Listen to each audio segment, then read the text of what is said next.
Go to this computer. Okay. Hi, I'm Pujan. I'm recording this video to demonstrate a feature in SA Community Data Analytics project. It is to find out the broken URL in the website. The feature description bit here in features of the project. Check the broken links in the website. The source of URLs of the organization in CU export data. The input is the CU export data. So what we will find,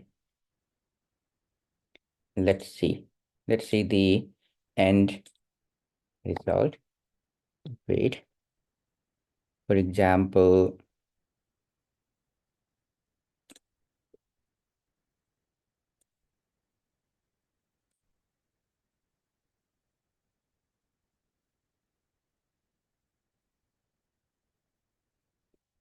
when I ran the code, these were the broken URLs. Broken by main. Let's go to this organization. This record, particular record. Okay. Let's zoom on. So this URL is no longer exists, and the base URL is the SA community org URL. Let's copy the URL to an organization page, and we find that the website that opened in new tab no longer exists. So these are what we are trying to find for all the organization page, and we try to find the if the links mentioned in the web page it is still valid. So this is our objective. Let's go to the code and see how to do it. Let's clone the code. Clone, new terminal. I'll open in a downloads folder. Okay. Let's move previous folders. URL checker demo. I'll keep the code in this folder. Move on. Let's get the code. Git clone URL, and we're here. The API README. Let's go. We will do it side by side. So these are the technologies used and project settings. But before that, I need to how to run the code. Okay, I should do this first in the README. I will change it. Let's go to our terminal. We just downloaded the code to CD, data analytics, and we have folders, README, API, Terraform, UI, and workflows backup. What we are interested is in the API folder. So CD, API, and then we create the virtual environment, Python virtual environment, Python -m venv.venv. .venv is the name of the virtual environment that we are going to create. After the virtual environment is created, we activate it. Source.venv bin activate. The code to activate the virtual environment is different for Windows. You can go to the reference document for the python.org venv HTML. Here you can see the how to activate the virtual environment in Windows. Next, we install all the requirements, packages, requirement the txt. This process might take some time until it gets finished. Let's see our document. Let's skip it. This is the API document. You have the, let's go through technologies used. Python as a programming language, PostgreSQL as a database. For scraping, you're using Playwright and requests. You're using Docker for deployment, and these are optional. You're using GitHub Actions for continuous integration and continuous deployment. Mm, Optional deployment in AWS using Terraform, HashiCorp Cloud Platform, and Kubernetes cluster. So those were the folders I mentioned earlier. Okay, so now the packages have been installed. Let's open the code in Visual Studio. Code dot. This this command code dot may not be available in your machine. You need to configure it.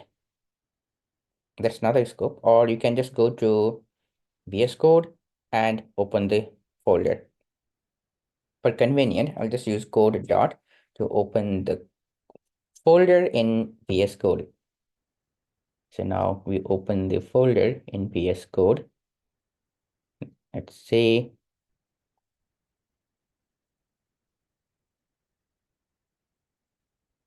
any of the Python file. Okay, let's go to the document again. Now, next step is the project settings. Okay, download the environment file from the Teams folder and place it in the API folder. The reason is that the environment file consists the credentials. But today we don't need that. We will just copy the environment sample and rename it to .environment. And we do this for .environment and .postgres environment. .env postgres. So let's do it. Let's close this and this. Over to environment sample. It consists of environment variables for Google Analytics authentication, for AWS authentication, and database URL. But today, we only need the database URL.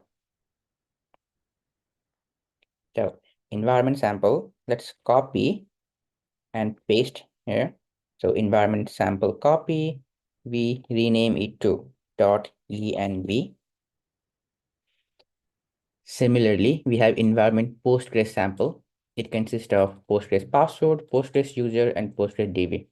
That is dummy variables. Password, user, I would recommend you to change this or just keep it as it is. It's your local machine. So from security perspective, it won't be a problem too.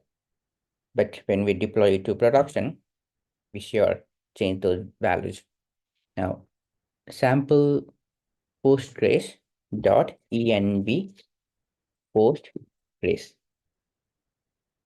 We have .env and .env postgres. Now, where are these reference? We will be using Docker to host our application. Docker Compose API. The services. The first is the API section, which consists of our Python code API, and its environment variable is linked to this .env.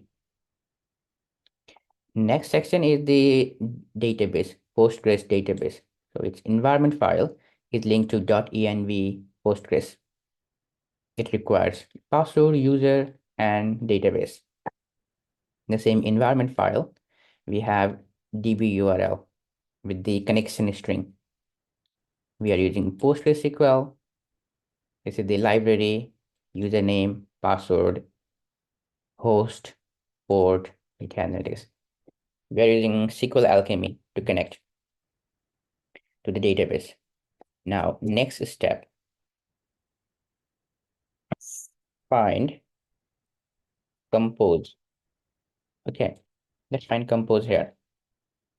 Docker in local machine by building code. Docker compose f build up. We copy this and we paste it Yeah. Before I run the code, let's go to Docker desktop, how it looks like. This is the Docker dashboard. So it already has my previous installations. I will delete everything. Okay. Now the containers is empty. Terminal Docker compose dash f means we are specifying the file name. We want the up, we want to create the resource, we want to build the Docker file, and dash d means detached mode run in the background. Let's hit enter. Allow.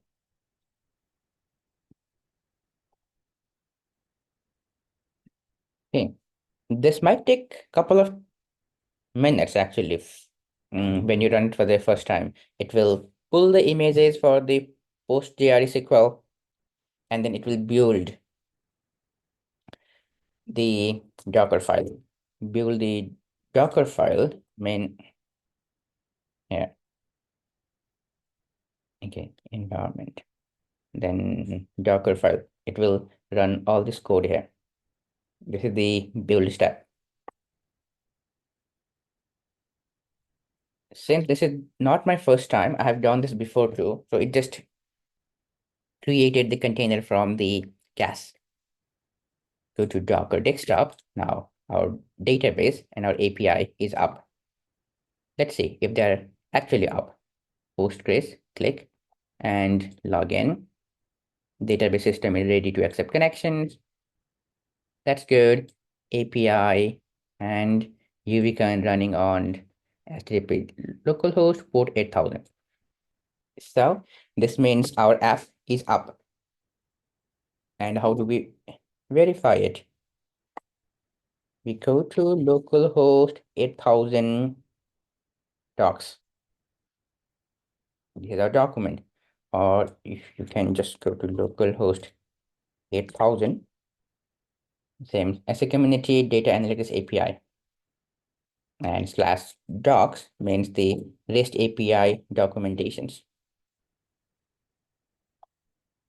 This section is for the Google Analytics API, where you get the data from Google and Google Analytics 4. This council section is to scrape the council from the address. And we are interested in URL status and job runs. URL status, we will run it in a background. So the third API, CU export async, because we want our input to be the CU export URL, and we want to scrape data for all the organizations.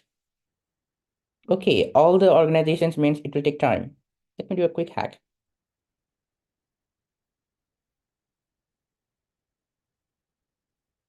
It will take a long time, so I don't want you to wait for me forever to finish the task. Services, URL status services. This is just for the debugging purpose, and you won't be doing this. Take URL for CU export. I will run the experiment for Burnside Council. I know these. Okay. I'm limiting the record to only 3 organizations. There are around 200 something organizations. Since I made the change in the code, then I will run the Docker Composer again.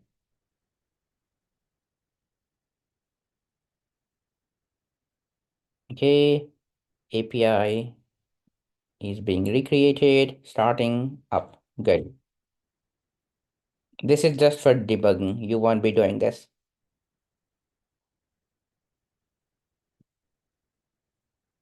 No, this is the CSV. Okay. Refresh.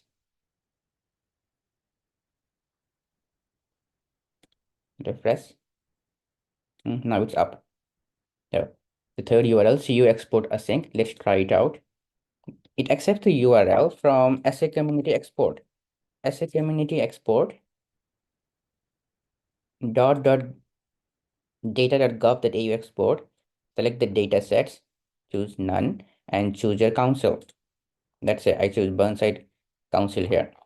And when you click on export, it will give you a link, a download link.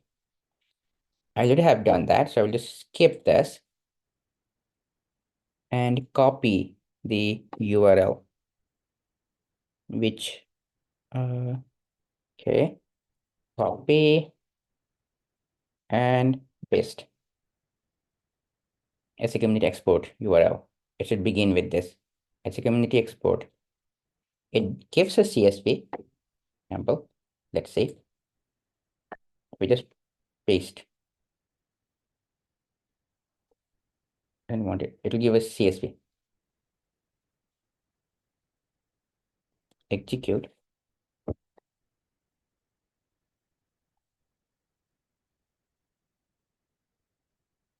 And it's sent. Status code 200, response code. It gives request ID. Copy the request ID. This means the request has been queued successfully and it's running in the background. The message, request received. Please check status from job runs request ID endpoint. We go to job runs request ID and try it out. Paste the request ID, execute. The status is in progress. The job type is URL status checker in progress. Let's see somewhere. Let's see the logs. Docker desktop, API. We can check the logs that it's progressing. Okay. It's going on. Some exception. Should be okay. Not bad, I guess.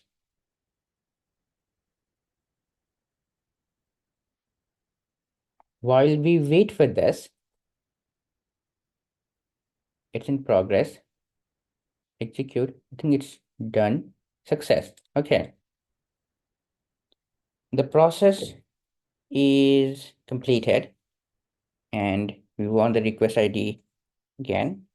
Every other calls needs the request ID. URL status, broken URL request ID. Let's try it out. Paste the request ID, execute. It will return the URLs that are not accessible. See, we got two URLs. Let me zoom a bit. Okay. What does this look like? It got the base URL, like this organization, and the request URL. Which one is wrong? Let's copy the organization page, paste.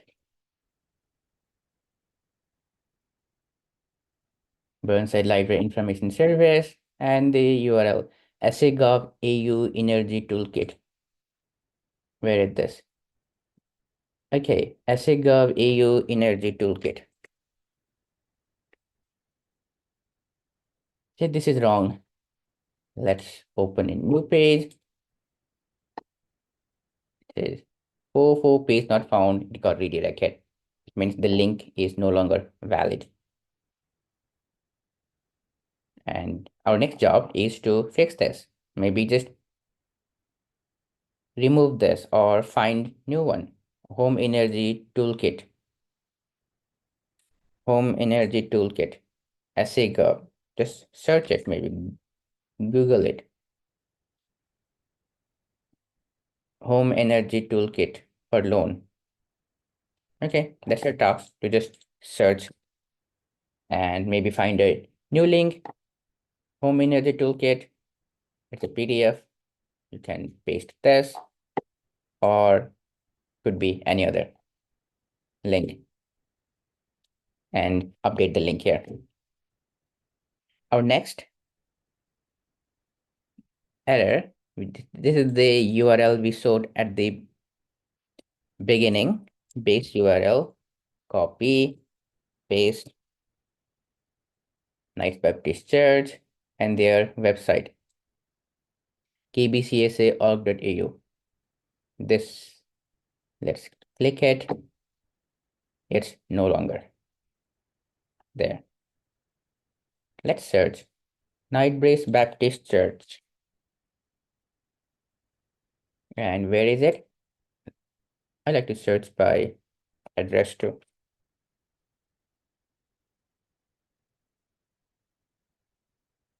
Not now.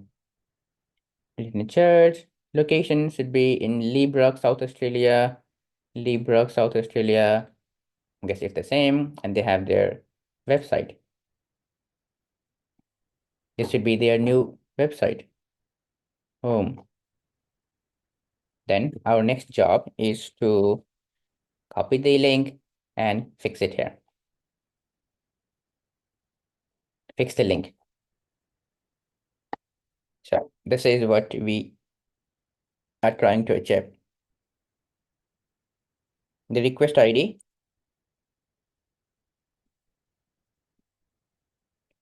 URL status, broken URL request ID. It gave the result as a JSON. Now let's say we want the result as a file. So next endpoint, URL status, broken URL request ID / CSV. It will return as a file. Try it out. Request ID, execute, then it gives a file, download file, and here we go, the file. Open.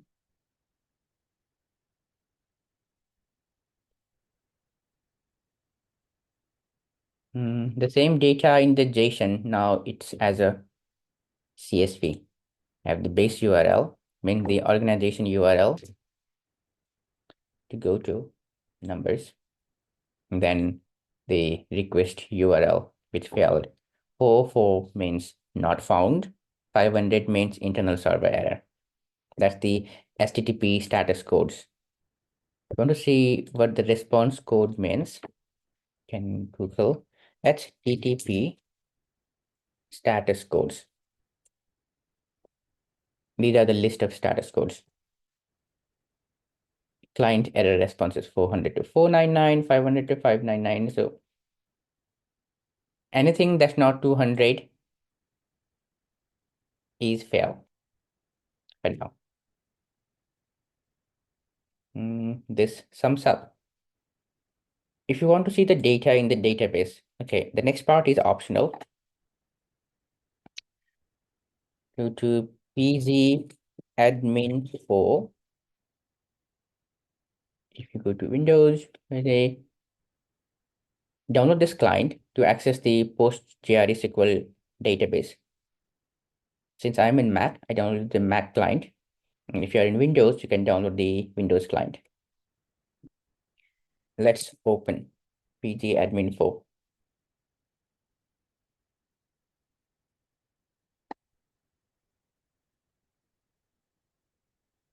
This is to see the data in the database.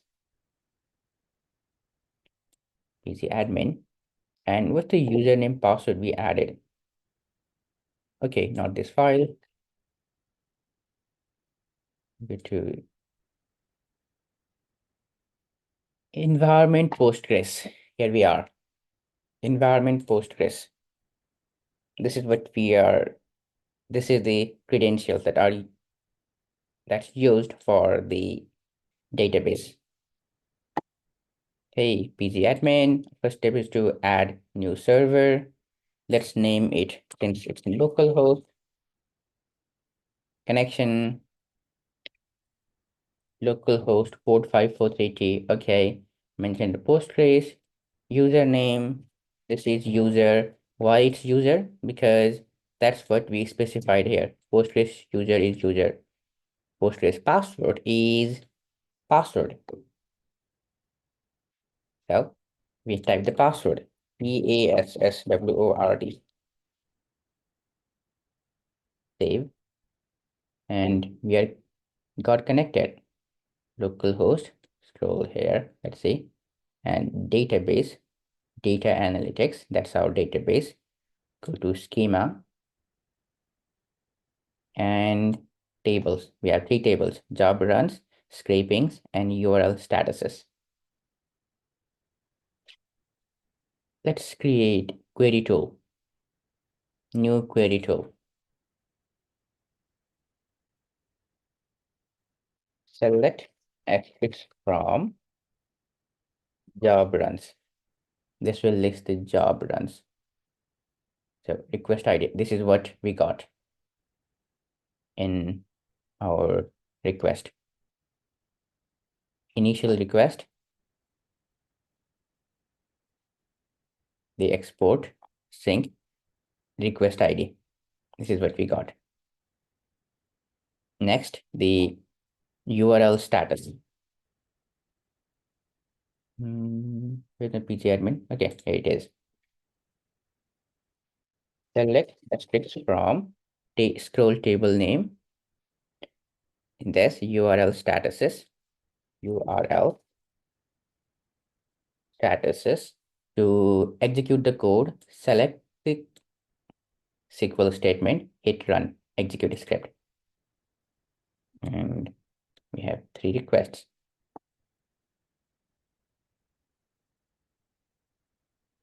Job run ID 1.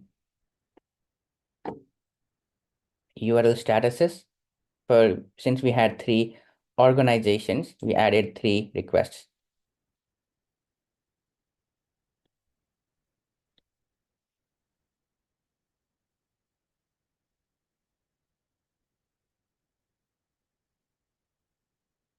Next, asterisk from it actually scraping results. Okay, scrapings. Select. This shows all the URLs that were there. We scraped 60 URLs for the three organizations. Base URL is the organization URL. Okay, you might have seen duplicated. This is request URL and response URL. But we are interested in the response code 200, and for the fail one, it's not 200, 500. So we select where response code not equals to 200. And we got our two results. Since this is the first time and we only had that data, job runs, job run ID, ID equals to 1, URL status is, you will filter where job run ID equals to 1